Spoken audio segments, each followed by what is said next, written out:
how do we compress the period of time that it takes for a developing country to realize its goals? It's a prosperous nation, an empowered people, and a thriving economy. This is a celebration of 15 years of trusted partnership between the government of Rwanda and Tony Blair Institute. When you work with the Tony Blair Institute, you get the advantage that they have been exposed to multiple models across the world. The biggest contribution from TBI, beyond believing in our vision, believing in our capabilities, has been to empower our people with the right skills, empower the public sector with the right skills and tools and expertise that will deliver us to the Vision 2050 that we want. You look at the last 30 years, where we've come from as a country and where we are today, everyone is struck by the amount of transformation.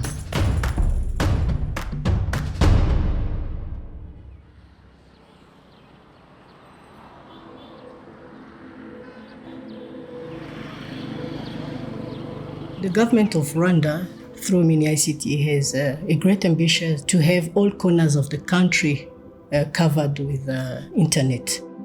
We've gone through different simulation to inform the number of additional towers that we need to have the whole landscape covered. As of now, we are in a rollout plan to have close to 720 towers. Rwanda also has an ambition to cover all schools with internet by 2024. TBI initiated a project to support the government to provide Starlink to 50 schools in Rwanda. The idea is that every child in Rwanda can have an opportunity to learning and being empowered with 21st century skills so that they're really fit for the future.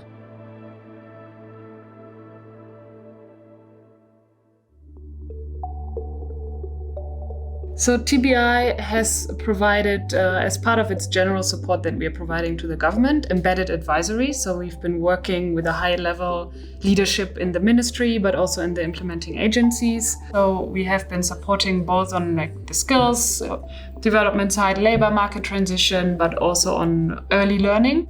If you build systems without looking at the current staffing within government, then it's not going to be sustainable. If you don't look at the skills that are required to sustain that digital transformation, then it's still not going to be sustainable. So the value of TBI embedded advisory is that we sit down in the trenches. We're in the trenches with government, figuring things out and developing all the tools that are required to enable this priority for creating a sustainable digital transformation.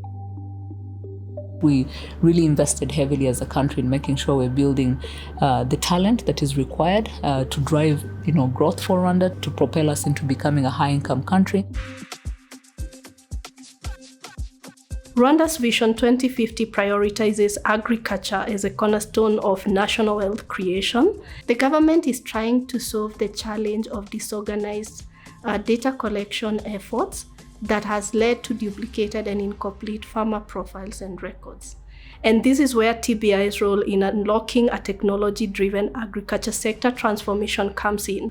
We are working with Ministry of Agriculture and the agricultural sector in the design and development and implementation of an agriculture management information system. It's a platform that is driving a sector-wide, an ecosystem change with a target of delivery to 500,000 farmers. My name is Norman Mugisha. I'm the founder and CEO of AfriFarmers Market. AfriFarmers Market, we started in 2020 with just a group of 50 farmers, and now we're working with more than 10,000 farmers in Rwanda. My experience with Catapult Africa is really amazing because we received tremendous trainings and preparations for readiness for the investment. The pre-accelerator mentorship was also helped us in terms of refining our business model to not only focus on Rwanda, but also on the bigger market across Africa.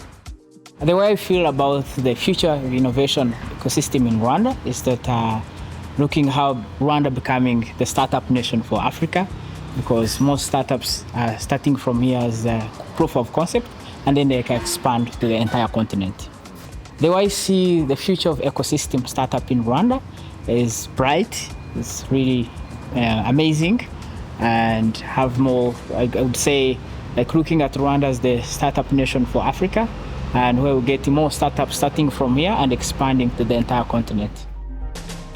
You see so many startups that are coming up every day in different parts of the country, but startups that are actually contributing to solving real world problems, real problems that we're facing here in Rwanda. And so you can actually see a real input and contribution of young people as they contribute to what we're trying to achieve as a country.